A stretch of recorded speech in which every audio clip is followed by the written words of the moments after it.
I love you, and I'm so grateful you're here, concluding today a four-part series called Reflections, A Journey of Love, and it's just been an opportunity for me to course over these 42 years and remind myself of some of the moments that taught me, evolved me, grew me, and I pray that it's been a blessing or supportive of you. And I've really wanted to make this transition into my rewirement, as I like to call it, a thoughtful and graceful one, and that it be a gentle and a healing passage into the new chapter for Mile High Church and for me. That's what I've really wanted it to be, that graceful. I didn't want it to be like this. You know, that's not the way I wanted it to go.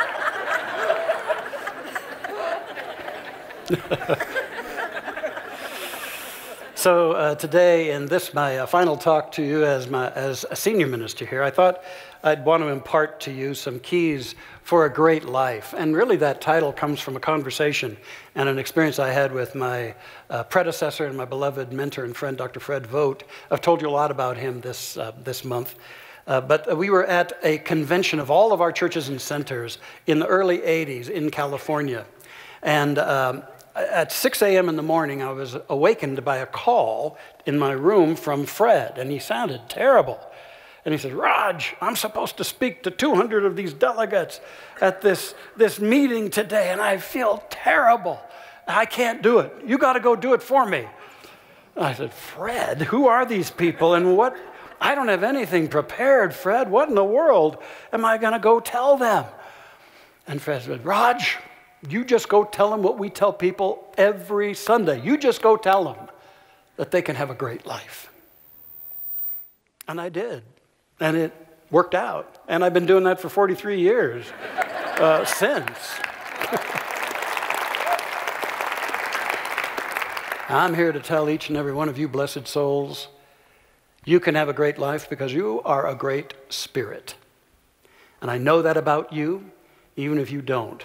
And this church holds that truth about you and is supporting you and embracing that. And really the key thing is to get more in touch with the great spirit within and to believe in that. Then it seems that the forces of the universe align in your favor and things unfold. You can have a great life. I remember one time when I didn't believe that either. It was early in my ministry. I was an associate minister here, and I'd had some challenges, some problems, some setbacks. I disappointed myself, and I needed to get something because I was feeling low. And, you know, we ministers are humans too, you know. We're leaning into our growth just like you. So being a Colorado boy, I've always loved the mountains and nature. So I drove up into the mountains, and I drove and found a place to park, and I walked into the forest, a heavily forested area, and I found there were some rocks that I could actually lay on, kind of like a lounge chair in a way. And I just laid there and looked up. And I saw the old growth trees climbing into the sky, and I saw the blue sky and the sun up there. And I just basked in that and sort of breathed into it and released a bunch of stuff. But then it dawned on me that the trees I was looking at had been through it. They'd been through blizzards and rains and droughts and all manner of things. And that the only reason they were standing and standing tall was because they had deeper roots. Deep, deep roots. And in fact, I went on to learn that almost all those trees had root systems as deep as they stretched high into the sky. And that's what sustained them. And when I got that inspiration about deep roots, I went back and I stopped blaming people, and I stopped the self-pity and the victimhood, and I started the prayer work, and I started exploring higher understandings, and I came out of that. And so the keys I want to leave you with today are really about deeper roots for the great life. And the first thing is deeper roots in consciousness. I believe that's the greatest gift we have, is the ability to form and to cultivate a consciousness. Our mental understandings, but even more so, our subconscious realizations and the actions of our heart. That's our consciousness. And our consciousness goes before us to announce our coming. Our consciousness is the creative element that vibrates from us, that is acted upon by the universal creative law of this universe, the power that forms all things. And to be diligent in our refining of our consciousness and re-enchanting of our consciousness. This is the name of the game for a great life, without a doubt. And this isn't just an occasional little prayer tossed off or an affirmation here or there. It's that we realize that we're on a path of spiritual maturing, and that we're called to deepen ourselves as we also enjoy the wonderful aspects of life, to deepen our roots in our consciousness. This is not just a philosophy, a heady philosophy to pleasure yourself with. This is a way of living. Science of Mind and Spirit is a way of being. And our founder knew that. And he yearned, as I believe all great master teachers, he yearned that we would take this on and really live it. In fact, in the conclusion to his mighty, mighty classic work, The Science of Mind, he said, what the world needs is spiritual conviction, followed by spiritual experience. I would rather see a student of this science prove its principle than to have them repeat all the words of wisdom that have ever been uttered. It's a practicing.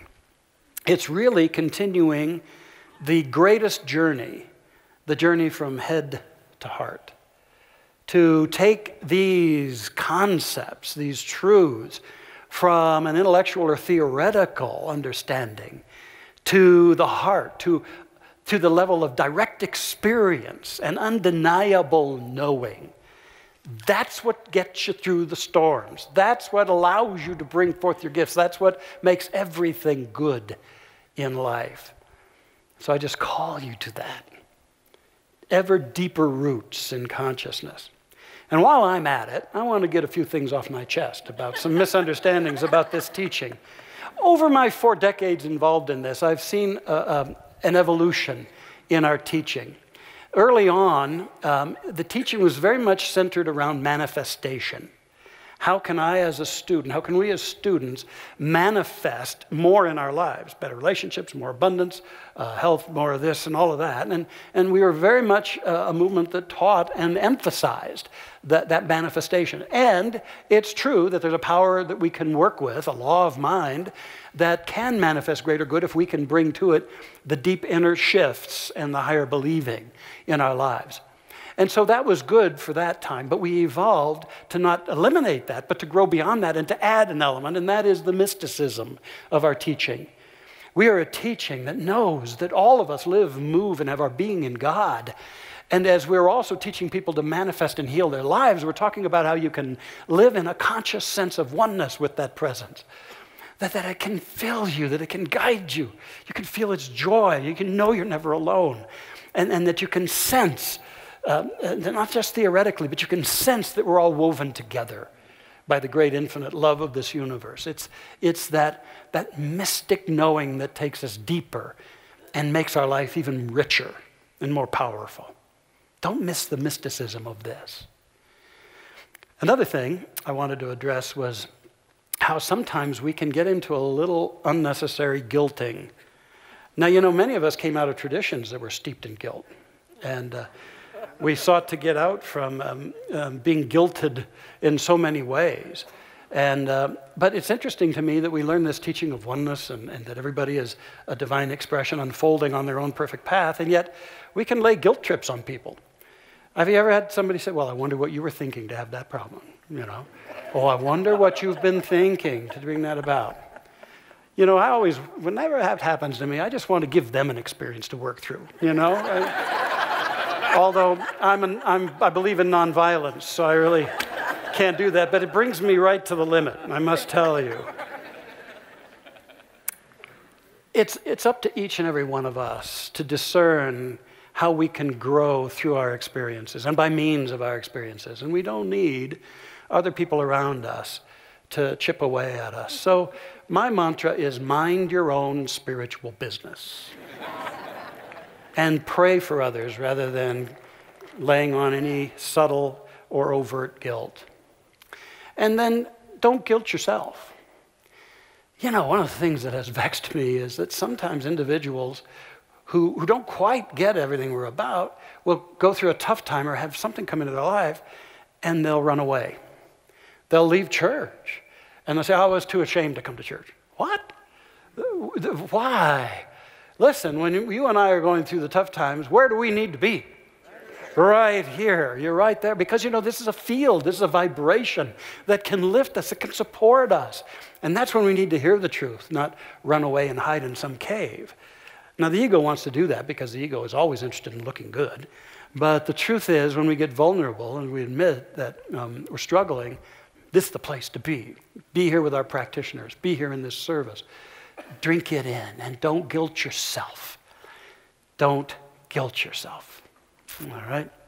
Another thing that I'd like to share is never forget the importance, as we deepen in consciousness, of regular forgiving. I mean, no one of us can move through this life without having some wounds come our way, the little casual statement that pierced us or hurt, or the thing done that was unnecessary and heartless. Whatever the case may be, we're called to forgive. And initially, the ego doesn't want to forgive. It wants to hold on to that and defend against love, as I spoke to last week. But when we forgive, everything opens up for us. It has to be genuine. We have to be ready to grow beyond, to understand that we have not been diminished by anybody else's actions or words. We cannot be. Only the ego took that on. And we can let that go and continue to move forward into our greater life. The great teacher said, hey, don't even bother praying if you haven't forgiven, because your unforgiveness is your most powerful energy. And that's going forth as your prayer into the universe, a prayer for separation, a prayer for continued pain, limitation, and blockage in your life. Never forget the importance of regular forgiving. And I also want to speak to the tendency at times to get into pretty harsh judgment. Even in our own teaching, where we regularly realize, judge not lest ye be judged, yet we sometimes do. We especially judge those who are judgmental. Not sometimes, Hey, so darn judgmental, and put on our little blinders as to where we're hanging out, But the temptation to carry loads of judgments, whether it's against politicians or other faiths. Many are, I believe, needing a healing with Christianity and hold judgments about that, and really miss the genius of the greatest master teacher, Jesus. Now, our founder, Dr. Holmes, really loved Jesus. He has a whole thick section in our textbook, his epic work on the teachings of Jesus. And he really felt that the teachings we have here are what that master teacher really wanted to convey. Now, of course, a lot of theological developments over centuries have added layers of stuff that I don't believe that great teacher was all about at all. But what I know is that they were a reflection of the people of that time and a reflection of those who were seeking to build up Christianity into a power. And so we got to bless that. But don't forget that master teacher taught what we're teaching. He taught unconditional love. He taught a faith that could heal. He taught the immortality of life. He taught what we're about. And so we can bless that. And we can understand that everybody finds the faith that's right for them where they're at. And we can just bless that. We don't have to rail against that. We don't have to make them wrong. Always when I come up against stuff like that, something in me says, Roger, do your inner work. It's not about them. We see people and things not as they are, but as we are. Do your inner work, Roger. Think to pray, I tell myself. Think to pray. Take it into prayer that expands your consciousness. Deeper roots in consciousness. One last thing about this. Don't forget that in this teaching, we are indeed about action as well as inner work. We have to do our inner work, but we're also meant to be the instrument of the avenue through which the Spirit and the law can work. So that means we need to be moving and available and in action in our lives toward our greatest good. Not forcing it, but allowing ourselves to be guided. Our founder, when talking about prayer, or what he called spiritual mind treatment, he said, treat and move your feet. In other words, do your inner work, but take action as well in a guided and graceful way. I believe it was in 1992, I was in my 4-year saga away from Mile High, and Erica and the boys and I, we decided we would go up, we were living in Southern California, we'd go up north to the Asilomar Conference, held near Pacific Grove, California. Beautiful area. Dr. Holmes had created this conference years and years ago. It was an every summer event where people of our teaching from all over the world would gather in this beautiful setting and listen to lectures and do meditation and prayer. And it was a wonderful thing, and I missed it, and I said, let's go up there. And so we did. We drove up. And also Dr. Fred was there, and we got to have a little reunion with Fred. And one day, when it was breakfast time and we were going to the dining hall, and I walked in, and then there was this large circle of people gathered around a table holding hands. I didn't know what it was, so I looked through, and there in the middle was Dr. Fred, and he was kind of slumped over. And I burst through the circle and said, what's going on? I said, I don't know, he just sort of slumped over, and we're all in prayer. And I tried to roust him a little, and he was he was out of it a little bit. And I said, oh my God, has anybody here called an ambulance? And they all like, oh, no. Well, call the blessed ambulance and keep praying, but call the ambulance. And I'll never forget that. You know, there are times where you need to do your prayer work, but call the ambulance and do the thing that you need to do. There may be action accompanying your consciousness, deeper roots in consciousness for a greater and greater life. Then secondly, I would say deeper roots in compassion. You know, having hung out with the Dalai Lama several times, which was such a pleasure, I could feel the vibration of his consciousness. It was unmistakable. His English was broken, but his communication of love, undeniable. And you know, he carries a lot, has carried for a long time so much that would cause all of us to go to our knees in heartache. But he's a joyous being. He giggles all the time when he comes into a room, and he exudes compassion. And I think that that's a deepening for all of us. A great life is where we so love life that we stand for it, whether it's our environment or those who aren't as privileged as we are, those who are struggling, those who are disenfranchised or discriminated against. To have that compassion, and those who are struggling, to bring our full heart of compassion wherever we are. It's not only allowing God to express as us, it truly enriches our lives to the deepest of levels. How could you put deeper roots into compassion? You'll be so glad you did. Thirdly, deeper roots into commitment. Great people are unmistakably committed people. They know what they're about. They know what they care about. They're in integrity to it.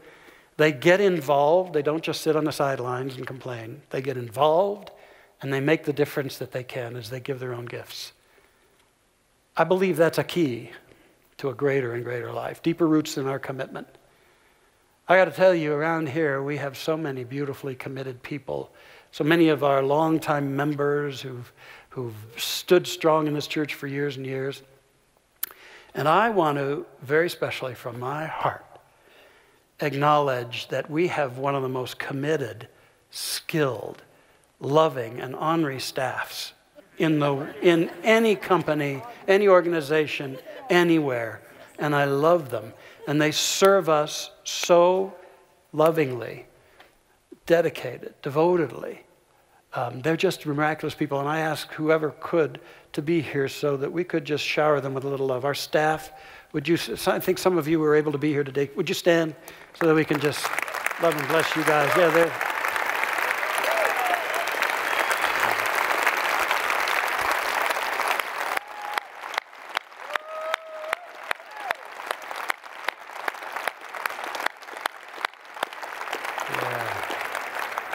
And some of them are out tending to things up in the booth or behind us here. And just thank you. I've loved working with you. Absolutely loved it. Commitment. How could you deepen your roots in commitment? Commitment to what matters to you. You'll find it in your heart. Commitment to making a difference in this world.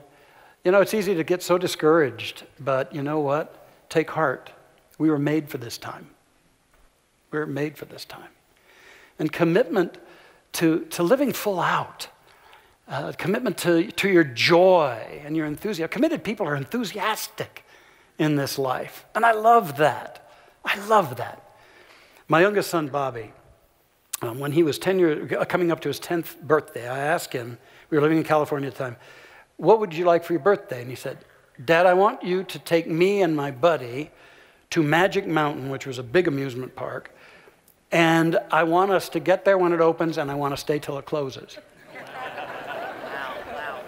And I gulped and agreed.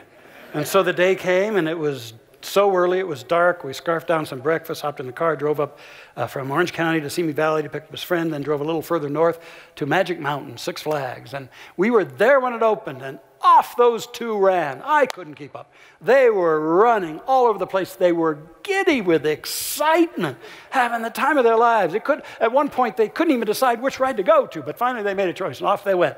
Then it was to that one, to the other one. They were saying no to the scary ones, but they were going to all these that they were called to. They're having a great time, and I'm just trying to hold things and keep up. And then I finally sat them down for about 10 minutes for a couple of pieces of pizza at lunch, and then they were off going it again, and this time they were taking on the scary rides, and they were riding the ones that were scary, and they were getting off, and they were even more elated, as we all do when we finally do the thing we fear and realize we survived. And they were just going from ride to ride to ride. Finally, I heard the most beautiful words. It said, "The park is closing. Please gather your belongings. Make your way to the exits. Thank you." And I said, "No, thank you." Voice. And we got there and we dragged ourselves across this mammoth parking lot to our car. I gave, I think, a few piggyback rides on the way. Tossed those boys in the back seat and drove out of the lot. And by the time I found my way to the freeway, they were both passed out in the back seat. Drove home, dropped off his friend, drove to our house. Couldn't stir Bobby, so I picked him up. Carried him upstairs to his bed, tossed him in his bed, pulled off his sneakers and threw a quilt over him. But I had the presence of mind before I turned out the light to just look at him. And you know, there was just this look on his face, this peace, but yet this alive, quiet, like, I lived this day. Nothing held back at all. I lived this day. And I said, I want that. That's what I want. I don't want to hold back. Do you want to hold back in this life? Deeper roots in the commitment to go for it. Make a difference. Give your gifts. Go for it. One more. The great life is about deeper roots in community. You know, we are relational beings. We're interdependent. And so community is a deeply important thing. And it's one of the long, age-old spiritual practices to be in a community of high consciousness. Because when we come into this place, yeah, there's great music and hopefully a great talk and great people to be around, but there's a field. There's an energetic field that is healing, uplifting, extraordinary. And it helps us maintain our own personal fields and expand them because there's an amplification that goes on here. And so understand that about this marvelous thing and sustain that. And then I reflect on the incredible heritage of our 60-year-old Mile High Church and all that it has created and all that it has done, all the incredible people who've served it and loved it all their days. It's just been a remarkable thing. I think of the many experiences we've had, not only developing this campus, but reaching out into the world. Wonderful events. Like there used to be a time, you know, Fred's birthday and my birthday were only a week apart. So there was a time when we would buy out the whole Country Dinner Playhouse, which was a dinner theater we used to have, and we'd sell it all to Mile Highers, and it'd be all Mile Highers. We'd have this wonderful time. It sticks out as part of the magic. The Mile High magic has always been one of the greatest things about this incredible community. And the people who support it, serve it, week in, week out, like precious Jody West, who's been a volunteer around here for over 40 years. precious Jody, who's served in so many capacities. There was a time when we ran bingo 2 nights a week at a bingo parlor here because we needed the money to help the church along in the early 90s. And we did that for 10 years, 2 nights a week. And Jody was there almost every single night, along with my mom and Marjorie Stamm and many other committed volunteers. That's just one of the examples of the people who have made this great. You have made Mile High great. And that's what I love, and I acknowledge this. And may we continue to keep this community strong and vital. If there's anything in the world you could do for me as I take this step, the thing I want, totally, is that Mile High remains strong, that we love it and are devoted to it, and we continue even more fervently right now in a transitionary time to support it and keep it strong, bringing our friends, filling this place, soaking in this energy, putting in deeper roots in our community. Now, I want to pause here and ask our beloved new lead ministers to get on up here, because I want to have a little chat with them. No, I just... Are we in trouble? Already. Already. Dr. Michelle and Reverend Josh, I take this opportunity just to remind you that I stand in total support of you as we go into this next chapter. I know who you are. You're both very accomplished former senior ministers of vibrant communities. You're the best of the best in our movement. You're incredible teachers and speakers and leaders. And I could not be more grateful that you're here, that you decided to join us. And I know that the leadership you'll provide will help this community be even more deeply rooted. And so I bless you on this day, and as I begin to hand over the reins, and it's going to be so good. And I know there's a lot on your hearts that I want to give you a little space today to express. Thank you. Thank you.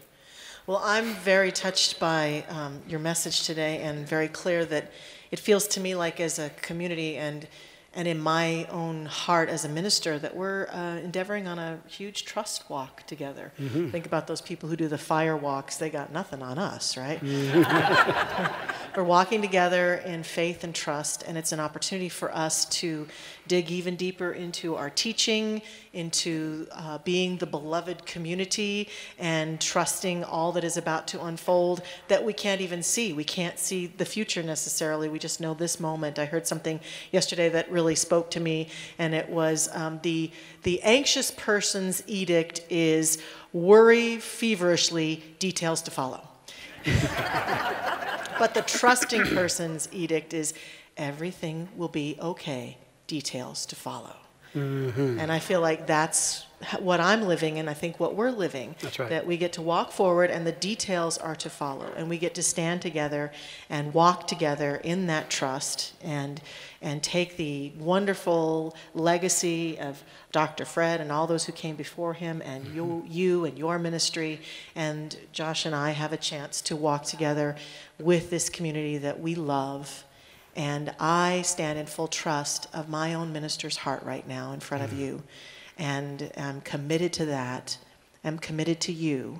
And I'm trusting our community and Mile High Church to continue to just thrive and walk this walk together in our teaching powerfully for ourselves and for our world. So thank you for walking with us. Amen. Mm-hmm.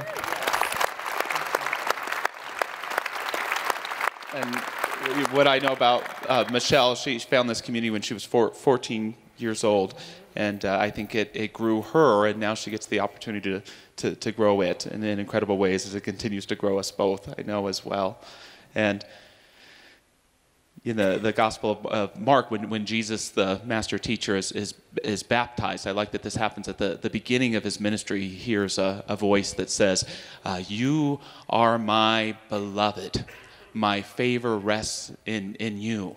And I get the sense that was the message that Dr. Roger got when he began his ministry. And he didn't just say, "Oh, isn't that great?" But he realized that, and this is why it becomes at the beginning of ministry, is that's what ministry is. It's creating this space, this sanctuary, so that each and every person can have that opportunity to know that deepest message from the Spirit for all of our lives, that you are beloved, that a Spirit's favor rests in you, And that's our work. That's the work that we do. That's the work that right. you've been doing for over 40 years. And that's what is at the heart of the Mile High Magic that Dr. Roger is talking about.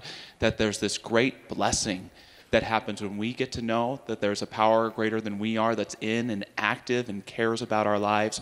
But there's this greater blessing that comes when we get to help others know it too. Yeah. That's the magic here. That's the space we're getting to create. That's our job, and we're going to do it well, not just for Dr. Roger, because this has been the most successful ministry our movement has ever had. And yes, Dr. Roger has been leading it, but so have you. You've all been a part of co-creating that, whether you've been here 10 minutes, 10 years, 30 years. You're all a part of the co-creation of that, and we just get to keep it going. We get to keep it going, not with a lot of pressure, but with a whole lot of joy, because I think someone said this, life is joy sometimes. Do you know who said that, Dr. Roger? Sounds familiar. That'd be a great book title. It's good advice. Our new lead ministers. Thank you. I know you'll love them, support them.